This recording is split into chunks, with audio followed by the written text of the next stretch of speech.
Eh bien, bonsoir à toutes. On est ravis de vous retrouver pour ce nouveau live. Donc, c'est à l'occasion du lancement de la retraite Rising Queen qu'on co-crée avec Laura, qui aura lieu du coup du 24 au 28 mars au Bouchot, qui est un écolieu en Sologne, à 2 heures de Paris, et dont le thème est de libérer sa souveraineté. Et donc, on avait envie, d'ici que la retraite commence, de vous proposer des lives gratuits pour commencer à vous donner des clés, des informations, du contenu sur des thèmes qui feront partie des thèmes et des dynamiques qu'on va aborder pendant la retraite. Et notamment ce soir, Laura va nous parler d'un thème qui lui est cher et qui fait partie de ses dadas, on va dire, dans son travail d'accompagnatrice, mais aussi en tant que femme et en tant que militante, sur comment être à parité dans ses relations. Donc, on commencera par une petite mise en contexte, notamment avec le prisme politique, parce que vous le savez peut-être ou pas, mais Laura est cofondatrice d'une association qui s'appelle Les Chahuteuses et qui travaille justement, qui est une association féministe et qui travaille beaucoup justement sur les notions de déconstruction et de remise en question justement des questions d'égalité homme-femme, mais aussi de comment remettre du consentement, de l'intelligence, de la bienveillance dans ces relations, au-delà des thèmes de sexualité, d'éducation autour des thématiques de sexualité. Donc voilà, donc c'est un engagement qui nous tient à cœur à toutes les deux et on avait envie de partager un peu des clés et des réflexions sur le sujet avec vous ce soir. Et il y aura un temps de questions-réponses à la fin, où vous pourrez donc rallumer vos micros et vos vidéos. Et pour celles qui nous regardent en replay, n'hésitez pas à poster vos questions en commentaire, quelle que soit la plateforme sur laquelle vous regardez ce live. Voilà. Donc, dans un premier temps, on va faire une petite mise en contexte du coup politique, historique et sociale. Ensuite, on va aller essayer de comprendre un petit peu sur quoi se jouent ces notions de parité dans nos relations au quotidien. Et enfin, Laura nous présentera des outils pour mieux comprendre, déjà mieux analyser les relations et ce qui se joue. Et enfin, aussi des outils pour surmonter ces problématiques et aller vers des relations plus à parité. Voilà. Eh ben, écoutez, j'espère que vous êtes toutes bien installées devant vos écrans et puis je laisse la parole à Laura. Ouais, merci Claire. Euh, ouais, du coup, l'idée c'est de parler de parité, vous le savez, hein, parce qu'on a une culture qui évolue et qui avance progressivement vers plus de parité, notamment entre les différents genres. Euh, mais pour moi, voilà, c'est aussi la discussion de ce soir, elle peut très bien se prêter à d'autres types de relations que des relations hommes-femmes. Mais en tout cas, c'est vrai que voilà, les droits des femmes avancent lentement, mais sûrement. Et en même temps, ça fait un bon bout de temps qu'on est là-dessus. Alors, à l'échelle de l'histoire de l'humanité, peut-être pas tant de temps, mais ça fait quand même plus d'un siècle qu'on a différentes mesures visant à amener plus d'égalité, notamment dans les droits de vote, la présence dans les institutions, les rémunérations salariales. Moi, mon grand dada, c'est aussi la parité dans le couple et quelles influences des siècles et des siècles de patriarcat vont avoir sur nos relations les plus proches, les plus intimes. Euh, mais déjà, bon, voilà, la parité, c'est quoi ça vient du latin, paritas, et ça vient du mot égal, en fait, pareil. On peut aller plus loin, ça peut vouloir dire de même force, de même talent. Donc il y a vraiment un enjeu culturel qui est depuis plusieurs décennies de dire, et vous savez, les femmes peuvent avoir autant de talent, autant de force, et donc autant d'humanité, autant de droits que leurs semblables nés avec un pénis. Et en même temps, la culture, elle met du temps à évoluer. Donc on a effectivement les lois qui sont là et qui soutiennent tout ça. Donc droit de vote des femmes et éligibilité en 1944, la Constitution en 46 qui intègre l'égalité des droits entre hommes et femmes vraiment très clairement. Et en 72, le principe de l'égalité de rémunération entre les femmes et les hommes quand les travaux sont demandent des compétences et un travail égal. Et du coup, moi, quand j'ai vu ça, je me suis dit, mais attends, depuis 1972, on est censé avoir les mêmes salaires, en fait. Qu'est-ce qui fait que ça n'a pas bougé alors oui, si, ça a bougé, pardon, c'est vrai, ça évolue lentement. Mais pourquoi ça évolue si lentement que ça? Parce qu'à partir du moment où on a des lois, on pourrait croire que les personnes vont les appliquer et que les personnes vont se battre aussi peut-être plus pour leurs droits ou peut-être différemment. Donc voilà, qu'est-ce qui fait ça? Et bon, bah, nous, notre métier, Claire et à moi, c'est d'être coach en développement personnel. Donc, on va vraiment prendre ça sous le prisme du développement perso. Il y aurait des milliers de manières de traiter ça. Et là, on va se pencher là-dessus. Voilà, moi, quand je me suis posé cette question, ça m'a fait penser à une étude de Michel Bozon. Vous avez lu Michel Bozon, c'est un sociologue très, très connu en France parce qu'il fait des travaux sociaux très intéressants sur la sexualité des Françaises et des Français. Et il n'y a pas tant de monde que ça qui s'y attelle. Et depuis 1970, en fait, ils font, avec Nathalie Bajos, des études tous les 10-15 ans à peu près pour voir comment les choses évoluent. Et dans une de ces études, il disait, c'est étrange parce que la sexualité des personnes a en fait très peu évolué entre les années 70 et les années 2010. Je crois que quand j'avais lu ça, c'était une publication de 2012, quelque chose comme ça. Et pourtant, il y a eu un vrai changement de cadre légal sur la liberté des époux, sur la dépénalisation de l'homosexualité. Et du coup, les gendarmes qui étaient avant à l'extérieur dans nos sociétés, parce que c'était quand même un risque de peine de mort d'être ouvertement homosexuel, par exemple, en fait, la loi les a enlevés, mais c'est comme si les personnes se comportaient encore comme si l'homosexualité était interdite. Donc effectivement, il y a la société qui met du temps à évoluer et c'est pas parce que l'homosexualité est dépénalisée que mes potes qui sortent de soirée dans le Marais n'ont pas de risque de se faire agresser juste du fait de leur orientation sexuelle. Mais ils notent quand même que ces gendarmes qui étaient avant à l'extérieur, en fait, ils continuent aussi d'exister à l'intérieur de nous, et notamment à l'intérieur du système des personnes concernées. Et que donc, c'était les personnes elles-mêmes qui s'auto-censuraient, en fait. Et notre parti pris avec Claire sur ces retraites Rising Queen, c'est de pouvoir permettre aux femmes de s'élever. Et si on n'est pas responsable du comportement ou des choix des autres ou de ce que les autres personnes pensent, nous, on a le pouvoir de transformer ces petits gendarmes ou ces grands gendarmes parfois qui existent à l'intérieur de nous et qui vont faire que par nous-mêmes, on ne se met pas à parité, parfois. Ça marche aussi pour les hommes, les alliés qui prônent une égalité des genres, qui disent voilà, moi je suis égalitaire, ouais les femmes vous avez raison, etc. Mais qui, par exemple, quand ils sont managers d'une équipe de travail, vont donner certaines tâches à des hommes dans leur équipe et puis d'autres tâches à des femmes juste en fonction de leur genre. Ce n'est pas des choses forcément conscientes et volontaires, mais voilà, ça existe.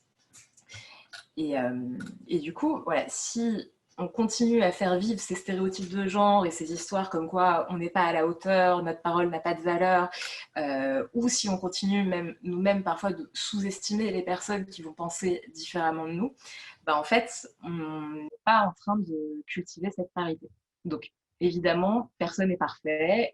On n'a pas la main sur l'héritage qu'on a reçu et toutes les croyances inconscientes qui vont se balader à l'intérieur de nous. Par contre, le fait de pouvoir poser de la conscience là-dessus, c'est hyper chouette parce qu'à partir du moment où on a de la conscience sur quelque chose, on peut commencer à le faire évoluer, idéalement sans s'auto-flageller. Donc le but de ce soir n'est pas de favoriser de l'auto-flagellation et du « oh mon Dieu, je suis extrêmement patriarcale de personne alors que je me bats contre ça », etc. Mais plutôt voilà, de voir « ah tiens, ça c'est là à l'intérieur de moi et viens, je le fais grandir et évoluer à hauteur de la personne que j'ai envie d'être ». Ça, c'est quelque chose qui est assez important et qui est très commun à notre travail à toutes les deux et quelque chose aussi qui va vraiment être au centre du programme de la retraite de Rising Queen. C'est vraiment comment est-ce que déjà on met de la conscience. Donc déjà, par rapport à ce que tu disais, Laura, c'est d'identifier tiens, ces croyances et ces voix que j'ai en moi et où parfois, notamment quand on est une femme et qu'on a tendance à être intéressé par le développement personnel, à se dire « oh mon Dieu, c'est horrible, j'ai un juge intérieur qui me tape dessus » et que du coup, on va se trouver avec une double contrainte en fait et une double peine de subir l'injonction de se dire « je ne suis pas à la hauteur » et en plus de se taper dessus en disant « oh mon Dieu, je me dis que je ne suis pas à la hauteur, je devrais être bienveillante avec moi-même » Et c'est vrai que ça peut apporter un soulagement de remettre ça dans un prisme sociétal et te dire, ah ok, en fait, ces histoires que je me raconte, ces voix qui me parlent, c'est pas juste moi. Et comme tu le disais, c'est aussi le poids des héritages, le poids de la société dans laquelle on vit, mais aussi d'un inconscient collectif, même si, comme tu le dis, la société tend à évoluer, qu'il y a des choses qui changent, qu'il y a des choses qui sont plus exactement les mêmes que dans les années 70, il y a quand même quelque chose qui est encore très, très imprégné dans nos structures. Ouais.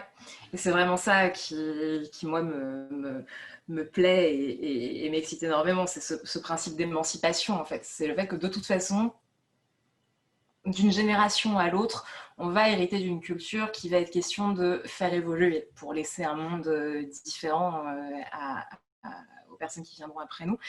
Et du coup, je pense que voilà, cette question de l'empowerment des femmes, on est en plein dedans aujourd'hui. Et déjà, pour notre propre bien-être personnel, moi, j'invite vraiment les personnes à avancer là-dessus. Et aussi en se disant, bah voilà, peut-être que parfois, je vais me confronter à des résistances ou à des murs ou à des personnes en face qui ne vont pas forcément comprendre ce que j'essaie de transmettre. Et ben, c'est pas grave parce que moi, c'est la société dans laquelle j'ai envie de vivre, une société dans laquelle ces idées-là, elles existent. Et donc, voilà, j'espère que ce que je vais vous partager vous permettra de mieux comprendre déjà ce qui peut se jouer à l'intérieur de vous et dans vos relations parfois, que ce soit au niveau pro ou perso, et puis de trouver les axes vers lesquels vous verriez bien évoluer, quoi. Donc, moi, d'un point de vue de développement perso, il y a un outil que j'ai trouvé particulièrement intéressant sur ces questions-là. C'est un outil qui vient de l'analyse transactionnelle, donc qui est une discipline euh, psychothérapeutique qui s'intéresse vraiment aux relations. Et l'analyse transactionnelle pour les transactions, en fait, qui existent entre chaque humain, en se disant que voilà, là, moi qui vous parle et qui parle à Claire, et vous potentiellement qui écrivez vos questions dans le chat, bah, tout ça, c'est des transactions en fait qui s'opèrent. Et du coup, bah, c'est l'analyse de toutes ces transactions et qu'est-ce qui se joue en fait, qu'est-ce qui peut potentiellement se jouer derrière. Et du coup, je vais vous partager mon écran. Alors, je vous invite à mettre un petit mot dans le chat pour me dire si vous voyez bien l'écran s'afficher. Donc en fait, ça s'appelle les positions de vie. Et ça parle donc de où est-ce qu'on va se placer dans nos vies par rapport à soi et par rapport aux autres. Et alors, je vous ai demandé de me mettre un petit mot dans le chat, mais en fait, je ne sais pas pourquoi je n'ai pas accès au chat en partage d'écran. C'est bon pour vous, ça s'affiche? Claire, comment c'est pour toi?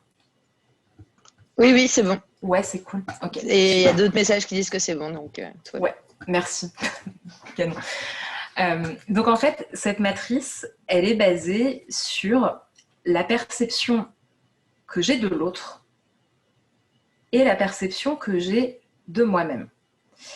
Et il y a un terme très simple dont il sert en anglais qui est, donc en gros, si je suis sur la flèche du haut, c'est j'ai une perception OK de l'autre ou de moi. Ça veut dire que j'estime l'autre capable. OK en tant qu'humain dans sa capacité à pouvoir résoudre la situation dans laquelle on est. Si moi je m'estime comme OK, c'est je m'estime capable, même si je ne sais pas exactement comment je vais faire, etc. Voilà, il raccourcir ça en anglais en disant tu es OK, je suis OK. Quand on va vers le bas, du coup, ça veut dire je ne me considère pas OK. Donc, je ne me considère pas capable ou je ne te considère pas capable de faire face à cette situation. Donc, je contextualise. À chaque fois, ça se regarde vraiment dans une situation donnée parce que la vérité, c'est que on ne peut pas être toujours 100% constructif et confiant 100% du temps. Donc le but de la matrice, c'est pas d'être toujours dans la même case, c'est dans les situations clés ou importantes pour vous, qui peuvent se jouer au niveau relationnel, de pouvoir réussir en fait à vous placer à parité avec l'autre ou avec les autres. Et du coup, vous le voyez, la parité, c'est la case avec le petit personnage jaune de Vice Versa. Je ne sais pas si vous avez vu ce film hyper chouette d'animation sur les différentes émotions. Et en gros, pourquoi j'ai mis ça? Parce qu'en fait, quand je suis dans cet espace de parité, donc qui correspond à un espace dans lequel je considère que tu es OK et je considère que je suis OK, le ressenti, il est de l'ordre de la joie, en fait. Il est de l'ordre de l'enthousiasme, il est de l'ordre de la positivité. Et en gros, cette position-là, ce qui définit la parité, du coup, dans cette matrice-là, ça va avec un sentiment d'entraide, avec une logique de collaboration. Il y a du respect dans la parité, clairement. Et il y a de la solidarité. Et du coup, dans une situation donnée, par exemple, Claire, on en parlait avant, on parlait d'une situation professionnelle entre collègues, où par exemple, on ne serait pas d'accord sur la méthode d'un projet. Ben, en fait, dans une situation de parité, il y a de la confiance dans les apports que chacun va pouvoir faire. Et une conscience aussi qu'on peut toujours apprendre de l'autre. Et du coup, ce qui est hyper important pour moi dans cette idée de parité, c'est que quand on est dans cet espace-là, c'est OK de ne pas être d'accord. On ne se met pas à se raconter que si on n'est pas d'accord avec l'autre ou l'autre n'est pas d'accord avec moi, c'est la catastrophe, oh là là mon Dieu, mais qu'est-ce que ça veut dire? Et puis de toute façon, cette personne, elle est comme ci, comme ça, ou et puis de toute façon, moi j'ai toujours des idées nulles, etc. On est vraiment dans un espace où on peut ne pas être d'accord, on collabore, on partage, on met en commun nos visions. Et potentiellement, si on n'arrive pas à mettre en commun nos visions au point de s'ajuster sur l'idée que la collègue avait pu avoir ou que moi je peux avoir, il y a une recherche de troisième voie en fait, en se disant bah ok, ton idée c'est ça, elle est intéressante en ça, ça, ça, mon idée c'est ça, moi elle m'intéresse parce qu'il y a ça dedans, comment est-ce qu'on peut trouver peut-être une troisième idée dans laquelle nos besoins à toutes les deux coexistent, quoi. Et donc, il y a vraiment quelque chose de l'ordre de la créativité et de la recherche de solutions ensemble qui nous intéresse particulièrement dans la parité. Après, sur les autres situations, on va prendre la situation de domination. Donc, la situation de domination, vous voyez, le premier plus, donc il est pour moi. Donc, ça veut dire que moi, je me considère comme OK dans cette situation. Mais je considère que l'autre n'est pas OK. Je considère qu'il n'a rien compris ou que, voilà, enfin, peu importe ce qu'on considère, en fait, il y a quelque chose qui ne va pas chez l'autre. Et du coup, ça, bon, déjà émotionnellement, bah, c'est pas super pour la personne qu'on considère comme pas capable, hein, clairement, mais c'est pas super pour nous non plus parce que, vous voyez, j'ai mis le personnage rouge de Vice Versa parce qu'en fait, ça génère de la colère. On ne comprend pas que l'autre ne voit pas ou ne soit pas d'accord avec nous. Et du coup, ça nous met dans une position soit de condescendance, soit d'agressivité, et qui, dans tous les cas, va couper l'échange et potentiellement conduire à du conflit. Le conflit part souvent de positions de domination, où au lieu, en fait, d'exprimer un point de vue, sur une idée, sur un comportement, il y a quelque chose de beaucoup plus personnel en fait qui se joue. C'est comme si l'autre n'est pas d'accord avec ce qu'on dit, ça veut dire qu'elle nous rejette, nous, dans notre identité. Ou alors moi je ne suis pas d'accord avec l'autre et je me mets à juger la personne parce que à cause de ce qu'elle dit, je la rejette dans qui elle est. Et donc il y a une confusion entre la personne, l'humain, et l'idée de laquelle on est en train de discuter ou le sujet ou le projet sur lequel on est.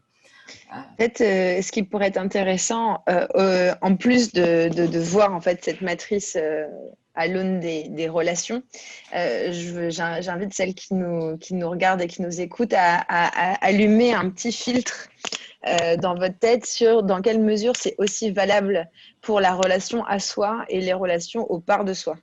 Donc, dans quelle mesure est-ce que, justement, quand j'ai deux parts de moi qui sont en opposition, donc je ne sais pas, par exemple, mon côté qui a envie de travailler, de faire effort, de me battre, de me challenger, et de l'autre côté, la part qui a plutôt envie de prendre soin de moi, de ralentir, de prendre le temps. Voilà, par exemple, si on prend cet exemple-là, de voir comment est-ce que, une fois de plus, la position de parité ou la position de domination sont aussi valables, en fait, dans les discours intérieurs et comment ça peut être hyper intéressant de regarder aussi cette matrice-là pour l'adapter à votre relation avec vous-même.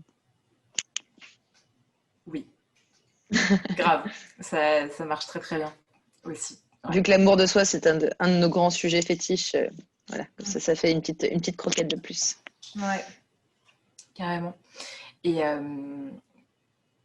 en fait, l'idée, c'est toujours la même hein, pour venir à cette notion de parité. Par exemple, si j'ai deux parties de moi qui sont en désaccord sur quelque chose, déjà, un désaccord, c'est pas forcément un conflit. Je sais que je l'ai déjà dit de plusieurs manières, mais je continuerai à le répéter parce que c'est tellement fréquent que je vois des personnes qui aient peur de s'exprimer, en fait, juste par peur que ça génère un conflit. Mais en fait, un conflit, c'est pas le moment où on me dit je suis pas d'accord avec toi. Le conflit, c'est le moment où on commence à se parler mal et ou à couper le lien en fait qui existe entre nous. Et on peut être en lien sans être forcément d'accord. Et du coup, par exemple, entre la partie de soi qui veut bosser et la partie de soi qui veut prendre soin de soi, si on les pose à parité, et ben en fait, on va aller regarder en quoi chacune est intéressante. Et on va rester sur le besoin qu'elles nourrissent chacune en fait. Et finalement, si prendre soin de moi, c'est me lever à 10 heures parfois, ça peut aussi se faire en me levant à 7 ou 8 heures.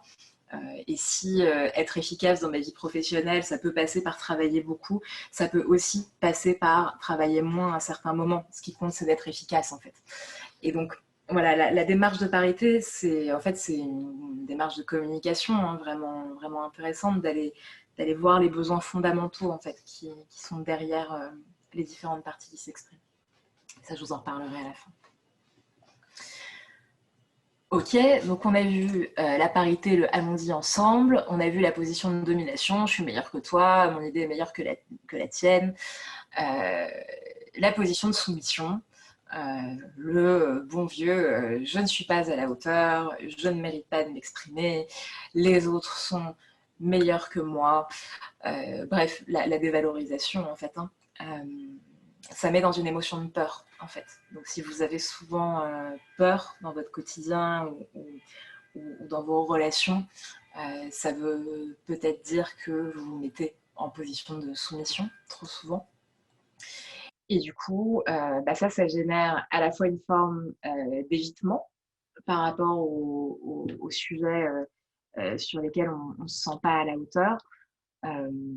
Par exemple, si je ne suis pas d'accord avec ma collègue, mais que je trouve qu'elle a des meilleures idées que moi et qu'elle fait mieux que moi et que de toute façon, moi, mon idée, je ne suis pas capable de la mettre en place, en fait, je vais peut-être me retrouver à esquiver un peu le projet ou pas vraiment travailler dessus ou éviter de dire ce que j'ai à dire parce que la peur me drive quoi, dans cette situation. Et ce que ça crée aussi, la position de soumission, du coup, c'est que si moi, je ne suis pas capable et que je ne suis pas à la hauteur, je vais croire que tout ce qui est positif dans ma vie, c'est grâce aux autres, en fait. Et donc, je vais potentiellement me coller en position de dépendance assez fréquemment. Euh, et, et, et le fait d'être en interaction avec les autres et de se soutenir mutuellement, c'est extrêmement bienvenu. Le fait d'être dépendant des autres, donc de ne pas réussir à faire certaines choses, si on n'a pas la présence des autres, ça peut être vraiment handicapant aussi, quoi. Et alors après, il y a la position de résignation. Donc là, c'est très simple. C'est la plus simple. C'est je ne me considère comme pas capable, je ne te considère comme pas capable non plus. Donc en fait, rien ne vaut la peine. À quoi bon? Et ça nous met dans une forme de passivité ou de désinvolture aussi, parfois d'abandon. En gros, par exemple, une histoire d'amour qui se termine, souvent autour de la rupture, il y a une phase de résignation, quoi. Il y a une phase où je ne vois pas comment je peux avancer avec toi, je ne vois pas comment tu peux évoluer, je vois même pas comment je peux évoluer, voire même j'en ai juste pas envie. Et donc je passe par la tristesse, en fait, qui est l'émotion principale dans l'espace de la résignation. Et je quitte le navire. Ce qui n'est pas forcément une mauvaise chose en soi, hein. Toutes les émotions, de toute façon, on les ressent tous et toutes, elles sont toutes valables. La question, encore une fois, c'est dans quel espace est-ce que je passe la plupart de mon temps, et dans les situations qui sont clés pour moi, comment est-ce que je fais pour me hisser à l'endroit de la parité qui est l'endroit de la construction, quoi. Tu sais, ce qui peut être intéressant aussi, c'est de... Alors, peut-être que certaines d'entre vous le savent, Laura et moi, on est assez proches de l'équipe de Et tout le monde s'en fout, et qui ont fait d'ailleurs une vidéo sur les émotions qui est très, très chouette à ce sujet. Et vous allez voir donc comment cette matrice, elle correspond aussi avec les émotions. Et ça peut aussi être un filtre pour mieux comprendre ce qui se joue pour vous. Dans la domination, quand on va ressentir de la colère, ça dit ça, ce n'est plus OK et je n'en veux plus. Et souvent, justement, ça parle de valeurs ou de besoins qui sont vraiment bousculés, froissés. Donc, ça parle aussi de nous et de ce qui est important pour nous. Dans la peur, c'est je sens que là, si je vais au-delà de ma peur, je prends un risque de quelque chose qui va changer dans ma vie. Donc après, c'est à voir, par exemple, si vous avez un exemple en tête d'un contexte dans lequel vous êtes mis en posture de soumission en disant non, non, mais je ne suis pas à la hauteur, les autres font mieux que moi, donc du coup, je préfère me mettre en retrait et puis laisser faire. Qu'est-ce qui changerait dans votre vie? Quel est le cadeau caché qui se cache de l'autre côté du fait d'oser passer au-delà de cette peur et de vous dire j'essaye? Et par rapport à la tristesse, c'est effectivement, et l'exemple de la rupture est très bien trouvé, parce que c'est effectivement faire le deuil de quelque chose qui n'est plus. La tristesse vient justement permettre d'où les larmes aussi, hein, de travailler à nettoyer cette chose qui n'est plus et qui ne peut plus être, et de comment j'en fais le deuil. Et bien évidemment, la parité qui correspond à la joie et qui est apparemment l'émotion qui nous fait gagner des points de vie et qui nous fait du bien au cerveau. Oui. Et qu'on cherche. Et en fait, les trois autres émotions sont des émotions qui nous donnent des messages pour nous dire je ne suis plus dans ma joie. Si je suis en colère, c'est parce que quelque chose est venu froisser les valeurs qui sont importantes à ma joie. Si je suis dans la peur, c'est parce que j'ai peur que si je passe ce cap, si je dépasse cette peur, de plus être dans ma joie. Et pareil pour la tristesse, de se dire bon, bah là, il y avait quelque chose qui m'apportait de la joie qui n'est plus. Bah tiens, bah là, c'est un état de fait, c'est un constat, je n'y suis plus et comment j'y retourne. D'où l'intérêt de pratiquer ces petits outils pour être plus à parité avec soi et avec les autres. Ouais, puisqu'il y a, moi, il y a un binôme là-dedans. Tu viens de parler du binôme résignation, parité, enfin tristesse-joie là notamment. Moi, j'aime beaucoup regarder le binôme domination-soumission. Parce qu'en fait, pour moi, c'est le même système de pensée en fait qui est à l'œuvre dedans. C'est mon beau-père qui me dit bon alors, dans votre couple, c'est Fabrice ou c'est toi qui porte la culotte? Et j'entends ça et je suis tellement à milieu en fait de ça, en tout cas dans mon idéal, parce que je vis pas dans un monde dans lequel l'idée c'est qu'il y en ait un des deux qui porte la culotte. Et en fait pour moi les mécaniques de domination et de soumission, bah, c'est exactement ça en fait. C'est le fait de se dire il y en a un qui a plus de contrôle ou de pouvoir que l'autre, ou il y en a un qui a plus raison que l'autre, ou il y en a un qui sait mieux. Bon, en tout cas, c'est une mécanique qui fait qu'il y en aurait toujours un qui saurait ou qui aurait plus raison.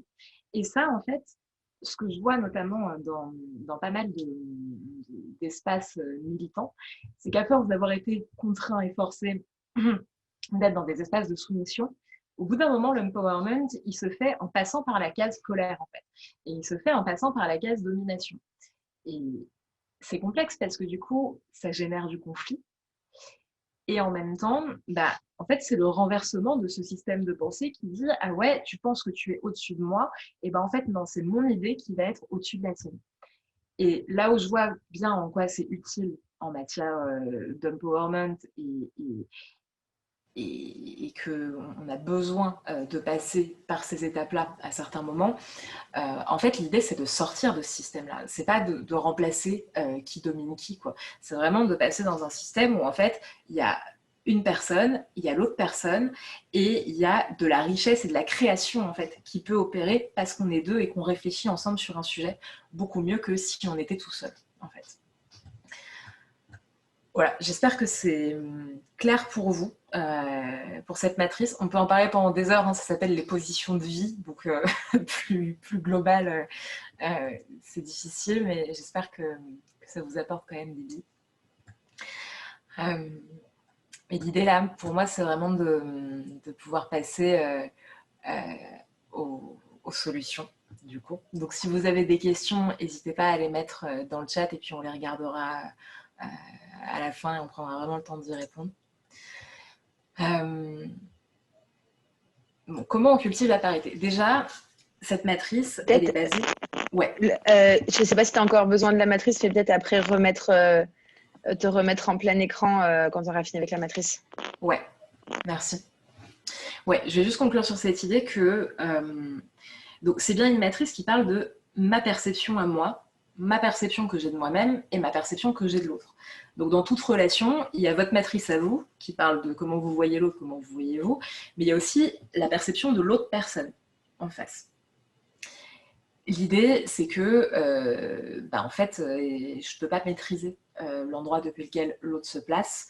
Et donc, on va vraiment s'intéresser, là, dans les solutions, sur à comment est-ce que moi, je peux me placer à parité, tout en sachant que si je fais le choix de rester dans cet espace de la parité, et du coup de ne pas jouer au jeu de la soumission, de la domination, voire de la résignation, il y a des chances pour que l'autre me rejoigne dans cet espace de parité. Donc en fait, la réponse à tout ça, c'est quoi? C'est ce qu'on appelle en coaching l'assertivité. Je ne sais pas si c'est un terme qui vous parle, l'assertivité. Être assertif, en fait, c'est une manière... Ça revient un peu à dire être affirmé dans le sens simple et pacifique du terme. Être assertif, en fait, c'est faire ce qu'on dit, dire ce qu'on fait,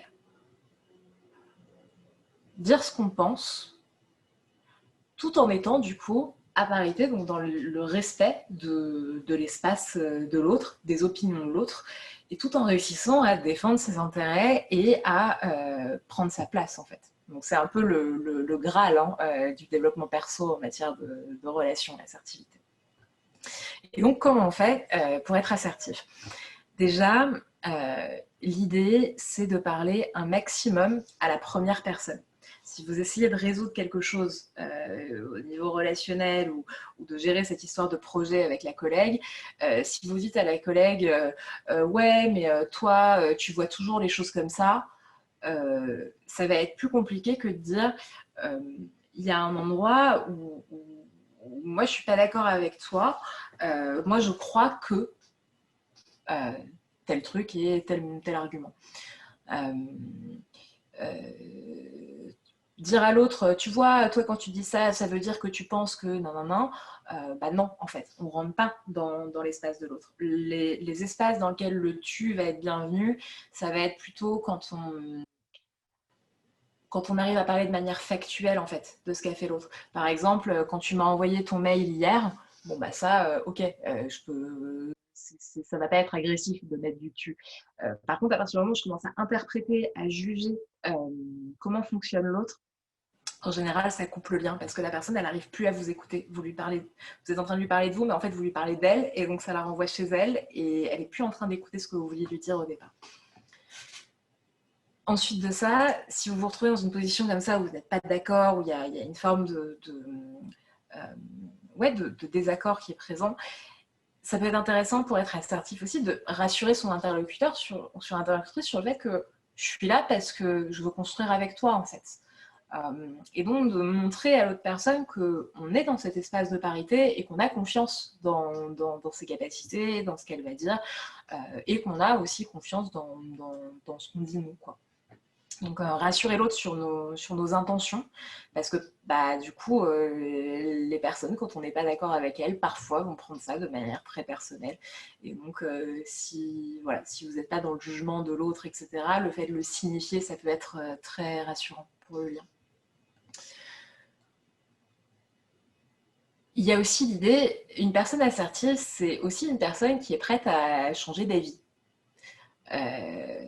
Donc, pas forcément tout le temps, pas forcément sur tout. Mais il y a une phrase, je ne sais pas si vous la connaissez, qui dit « Entre être en relation et avoir raison, il faut souvent choisir ». Et ben c'est ça. C'est-à-dire que si vous êtes dans un mode relationnel ou perso, où vous ne supportez pas de ne pas avoir raison, vous avez besoin de savoir que c'est vous qui avez les réponses, etc. Bon, déjà, si vous vous accrochez à ça, ça veut dire que peut-être en matière d'estime de soi, il y a un peu de travail, et c'est pas grave, c'est ok. Moi, c'est un taf qui m'a pris longtemps. Moi, j'adorais avoir raison. J'aime toujours ça, en vrai, mais j'ai appris à ne pas tirer mon sens de ma valeur personnelle de ça, parce que les autres sont très très riches aussi. Et qu'en fait, si je voulais tout le temps avoir raison, et si c'était si important pour moi d'avoir raison sur tout le temps, en fait, je travaillerais seule et je vivrais seule, quoi. Et pourtant, je fais le choix de m'entourer, parce que je suis un être humain qui a besoin d'être connecté aux autres.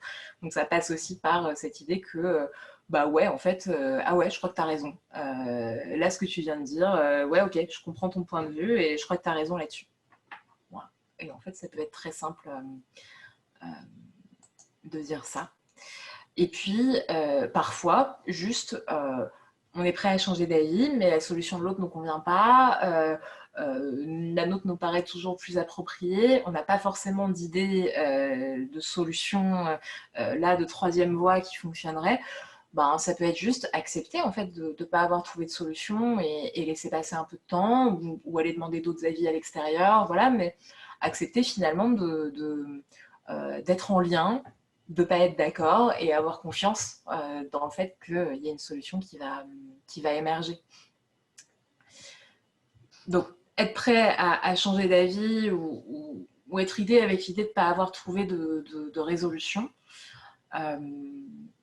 tout en étant, et ça c'est quand même, ça aurait pu être le point numéro 1, tout en étant clair aussi sur le message qu'on veut faire passer. Par exemple, si j'ai un conflit avec mon mec parce qu'il est en train de m'expliquer que c'est bon, parfois c'est ok de faire l'amour si on n'en a pas complètement envie et que l'envie vient en venant, vient en faisant. Alors, je comprends très bien l'idée de l'envie peut venir en faisant. D'ailleurs, c'est quelque chose que moi, personnellement, j'ai constaté pour moi-même. Mais alors, par contre, juste, je suis très claire sur le message. Je ne fais pas de sexe si je ne suis pas consentante, en fait. Et donc, tu peux essayer de me convaincre de ça. Là, cette idée, pour moi, je suis désolée, c'est non. Mon besoin, c'est d'être d'accord. Par exemple, je prends une situation très... non négociable pour moi. Mais cet exemple, je le trouve assez bon et assez parlant pour en avoir discuté avec certaines femmes justement sur leur parcours par rapport à leur libération vis-à-vis de la sexualité et notamment sur leur apprentissage et leur intégration de la culture du consentement dans leur vie et dans leurs relations et notamment intimes. Et vraiment ce constat qu'à partir du moment où tu intègres un non, mais qui est tellement évident, tellement pas négociable et tellement vivant, qu'en fait, tu n'es même plus dans... Alors, bien évidemment, je ne dis pas que c'est systématique, etc., et que ça marche à tous les coups, mais que, en tout cas, c'est cette amie qui m'en parlait, disait qu'elle avait constaté comment le fait d'être capable de pouvoir poser un non évident, non négociable et hyper incarné faisait qu'elle, déjà d'un, elle le posait de manière très pacifique et très simple, et avec aucune peur de conflit, parce que c'était tellement évident que c'est tout, c'était là, et que du coup, c'était aussi beaucoup mieux reçu en face, et qu'elle avait même été surprise de s'entendre poser ce nom de façon aussi affirmée et aussi calme, et de voir qu'en face, c'était ah bah ok, ah bah très bien, bah écoute, je sais pas, on fume une clope, on se boit un thé, je préfère dormir. Et ça se passait avec une simplicité presque déconcertante. Donc en fait, c'était justement, je pense que dans cette assertivité, il y a aussi cette histoire d'alignement et d'ancrage, et qui sont aussi donc des notions qu'on va beaucoup aborder pendant la retraite. Et je pense que c'est aussi des choses qui font partie de l'assertivité et qui font partie des avantages, des bénéfices, des cadeaux quand on fait ce petit travail sur soi. Ouais, carrément. Et c'est le travail sur le consentement dans la sexualité, il est fascinant de profondeur parce qu'en fait, il s'agit juste, entre guillemets, de réintégrer notre oui et notre non. Et en fait, il y a vraiment des couches et des couches de profondeur d'apprentissage autour de mots aussi simples qui se produisent et qui font que quand on travaille ça dans le rapport aux relations intimes, moi, le constat que j'ai fait, c'est que derrière, dans la vie pro, dans la vie familiale, etc., ça devient beaucoup plus simple, en fait. Et parce que cette histoire d'être clair sur ses limites, en fait, et d'assumer de pouvoir dire non parfois et de continuer à aimer l'autre et à être aimé alors qu'il y a eu un non quelque part ou plusieurs dans la relation. C'est quelque chose... en tout cas, moi, j'ai pas été éduquée dans un univers où les limites, elles étaient claires. Moi, j'ai été éduquée dans la teuf du fait plaisir. Il faut faire plaisir à l'autre pour être aimé, et va faire un bisou à tata même si t'en as pas envie. Bon. Et après, même dans des contextes où ça peut être plus compliqué, par exemple, on dit souvent, mais si mon boss me donne un truc à faire et que j'ai pas envie de le faire, c'est plus compliqué de dire à mon boss, je veux pas faire le truc pour lequel tu me payes, en fait. Mais du coup, je reviens à cette idée de clarté sur le message qu'on veut faire passer. Pourquoi, en fait, je veux pas le faire. Et c'est possible vraiment, même avec son boss, de se placer à parité, tout en sachant que quand même, il y a des jeux d'hierarchie et de pouvoir qui existent autour, ça ne les efface pas, mais d'humain à humain, on y arrive en fait. Et par exemple, ça peut être, du coup, voilà, donc là, ça va nous demander peut-être plus de préparation. C'est quoi le message que je veux faire passer? Pourquoi est-ce que je vais pas prendre ce projet? Peut-être que j'ai pas les compétences pour le faire. Est-ce que mon boss ou ma boss savait avec quelles compétences il m'embauchait? Oui. Bon, ben voilà, j'ai pas les compétences, c'est pas grave, c'est pas pour ça que je dois me mettre en position de soumission en fait. Dans la parité, on n'est pas parfait, on a nos trucs qu'on sait faire, qu'on sait pas faire, etc. Pourquoi je vais pas le faire? J'ai pas le temps, j'ai trop de projets. Ah ok. Bon, et du coup, est-ce que je vais peut-être lui faire une demande? Je peux travailler sur ce projet si tu me mets en collaboration avec quelqu'un d'autre ou si tu me décharges d'un autre sujet. Mais voilà, être clair sur le message de j'ai pas le temps, j'ai pas les ressources en fait pour le faire. C'est là où il y a la phrase magique qui intervient et je pense que c'est quelque chose qui est très très aidant, surtout quand on doit poser un non qui n'est pas forcément quelque chose de toujours évident, notamment dans des postures comme ça où il y a effectivement des enjeux hiérarchiques ou des enjeux de pouvoir qui sont factuels. C'est quand on va transmettre son non à la personne, en profiter pour lui communiquer à quoi je dis oui quand je dis non. Et notamment avec l'exemple du projet, si je dis non à mon boss pour ce projet-là, c'est aussi parce que je dis oui à garder du temps et de l'énergie et du temps de cerveau disponible pour mener à bien d'autres missions sur lesquelles je suis déjà missionnée. Donc, c'est vraiment de toujours... Et c'est se mettre aussi à la place de l'autre. C'est toujours ce processus qu'on retrouve en communication non violente ou aussi dans d'autres approches où c'est l'idée de comment est-ce que je me mets avec l'autre pour comprendre son besoin et comprendre sa perception, pour ensuite, moi, mieux lui exprimer mon besoin et lui dire mon non, mais ce à quoi je dis oui. Et je pense qu'effectivement, le fait de travailler sur le consentement, travailler sur ses limites, travailler sur la parité de soi à soi et de soi vers les autres, permet aussi derrière d'apaiser les relations, parce que ça nous permet aussi de mieux valoriser et mieux accepter et mieux vivre aussi un non ou une limite posée en face. Je vois notamment voilà, le programme Self-Love que tu proposes, Laura, de voir vraiment les évolutions dans mes relations suite à ce programme et de voir comment aujourd'hui, comme beaucoup de femmes et comme beaucoup de femmes que j'accompagne, il y a souvent une blessure de rejet, une blessure d'abandon, etc. Et de voir comment un non ou une limite posée de la part de l'autre pouvait venir me trigger là-dedans en me disant « Ah mon Dieu, je suis rejetée » et de venir enclencher justement cette position de soumission ou au contraire une position de colère, d'indignation. Alors que maintenant, quand j'ai un non, c'est OK en fait, parce que le fait d'être davantage connecté à ma souveraineté, à moi, à mes limites, à mes besoins, quand j'ai quelqu'un en face de moi, et d'autant plus si c'est quelqu'un d'intime ou quelqu'un de ma sphère personnelle, qui me pose un non ou une limite, c'est d'autant plus OK en fait, parce que je reconnais chez elle cette souveraineté que je reconnais aussi chez moi. Et aussi avec ce truc de bienveillance et d'amour pour l'autre en disant, quelque part, je prends ça comme une preuve d'amour et une preuve de confiance de me dire, waouh, tu oses me poser un non, tu oses m'exprimer ta limite, tu oses m'exprimer ce qui est vrai et juste pour toi. Merci, je prends ça comme un cadeau. Donc, n'hésitez pas aussi à penser que peut-être, même si c'est un processus pas forcément évident de dépasser ses peurs, de dire non, de poser des limites, de dire que ça va peut-être ouvrir de très, très belles choses en termes de relations et d'intimité. Et qu'il y a peut-être des gens, et certainement des gens dans votre entourage, qui vont recevoir ça comme un cadeau, en fait, et comme quelque chose d'inspirant, même dans la sphère professionnelle. Ouais, complètement. Et d'ailleurs, tu as posé une des dernières clés qui restaient là sur comment être assertif, c'est l'histoire de l'écoute de l'autre et de la reformulation. C'est-à-dire, souvent, dans ma relation de couple, il y a un moment donné où il y a un besoin d'être compris, en fait, qui est là, et où, en fait, je nous vois nous mettre à paraphraser la même idée et à la répéter, à la répéter, à la répéter, parce qu'on a l'impression que si l'autre n'est pas d'accord, c'est qu'il n'a pas compris ce que je voulais dire, en fait.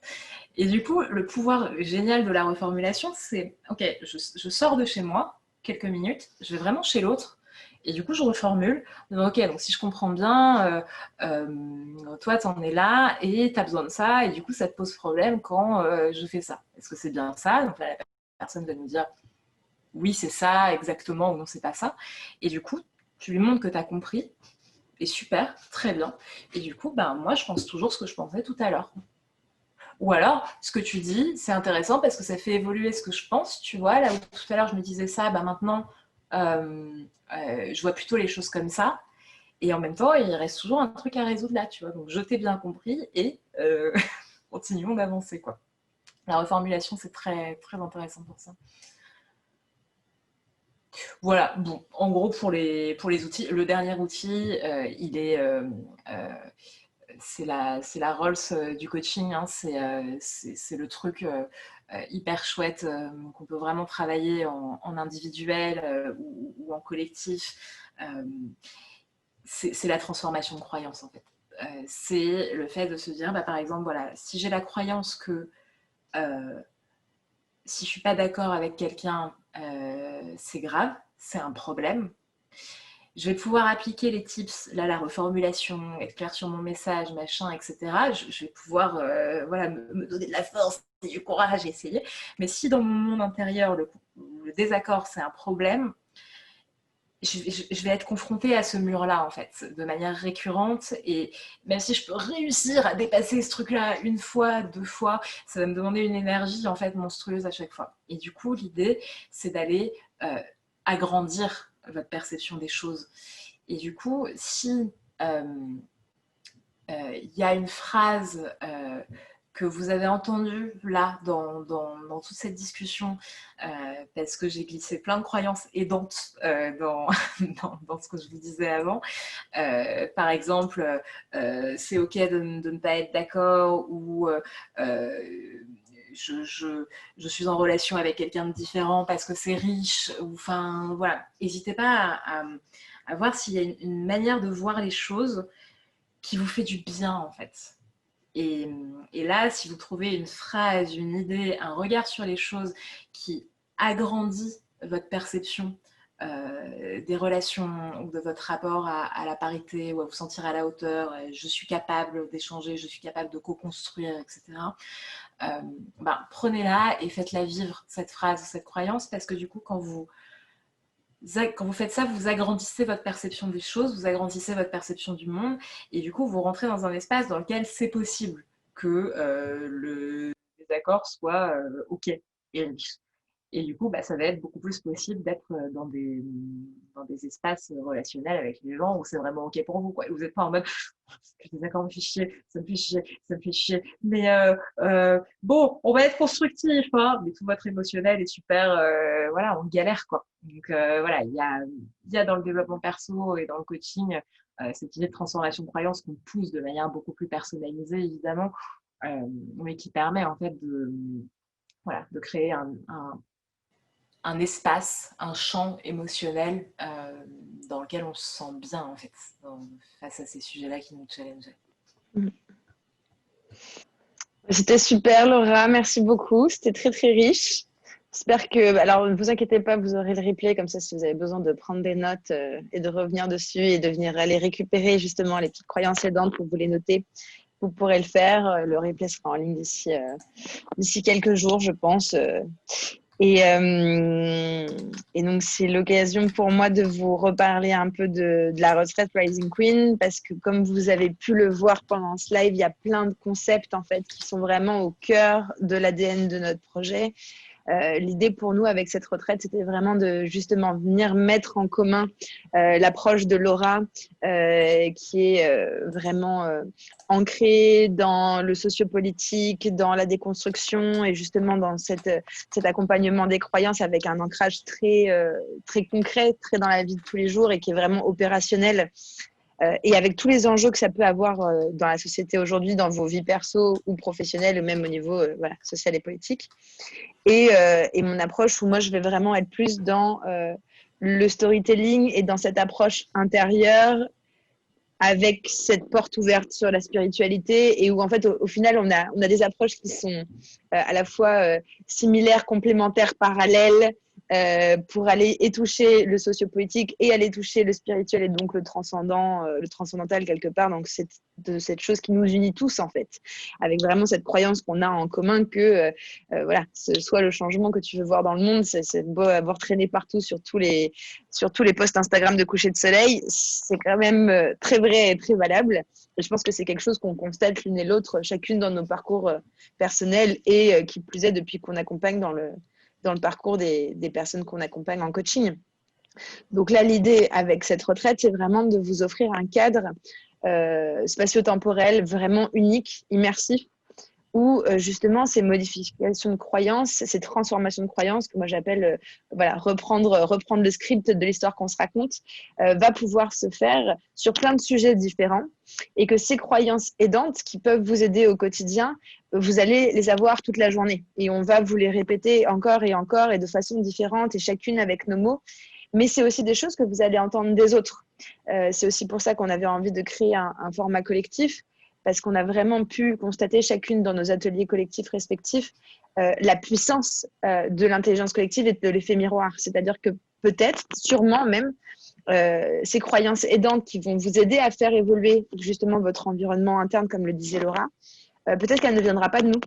Peut-être que c'est une autre femme sur un autre sujet, peut-être qu'il y a un sujet qui pour vous est difficile et qui pour elle est un sujet qui est OK et traité, va vous dire bah, tiens, bah, moi je me raconte ça et ça va venir faire écho et vice-versa. Et c'est vraiment ce jeu de miroir et cette mise en commun en fait, des expériences, des ressentis, des émotions et puis aussi de tout ce qui nous dépasse et qui se passe au niveau indicible et subtil qu'on a vraiment envie de mettre de ce gros chaudron alchimique collectif pendant cette retraite pour vous permettre de vraiment pouvoir opérer des transformations profondes et de vous permettre de repartir aussi avec des valises chargées justement de croyances aidantes, d'expériences concrètes qui vous permettent d'ancrer dans votre cerveau aussi le c'est possible. C'est pas juste de le croire, c'est pas juste de l'écrire dans sa tête, mais c'est aussi de le vivre et de l'imprégner dans son corps, dans son cœur, dans sa tête, pour que ça soit vraiment durable dans le temps. Voilà, donc ça c'est ce qu'on pose comme intention en tout cas pour cette retraite Rising Queen et on a fait le choix justement d'orienter cette retraite sur le thème de la souveraineté pour que ce soit vraiment global, holistique et qu'on se laisse la possibilité de traiter voilà, les sujets qui vont germer, qui vont apparaître, les problématiques qui vont être communes au groupe et on est assez persuadé qu'il y aura de très très belles synchronicités et heureuses coïncidences entre les participantes. Et ouais, vas-y. Oui, parce que de toute façon, Rising Queen, pourquoi parce que l'idée pour nous, c'est vraiment de vous faire travailler au niveau de l'identité. Donc en fait, quels que soient les domaines de vie derrière, quels que soient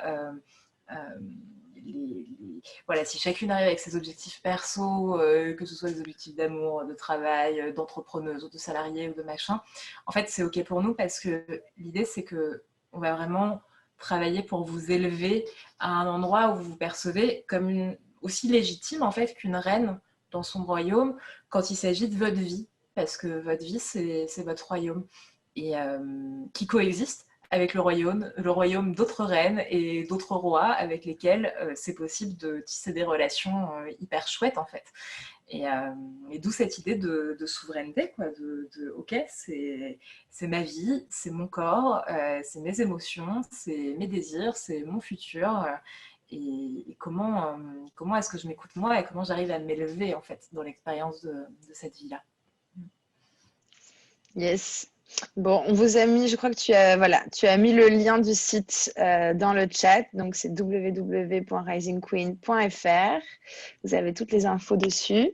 Bien évidemment, Laura et moi, on reste à votre disposition pour répondre à vos questions sur la retraite si vous en avez.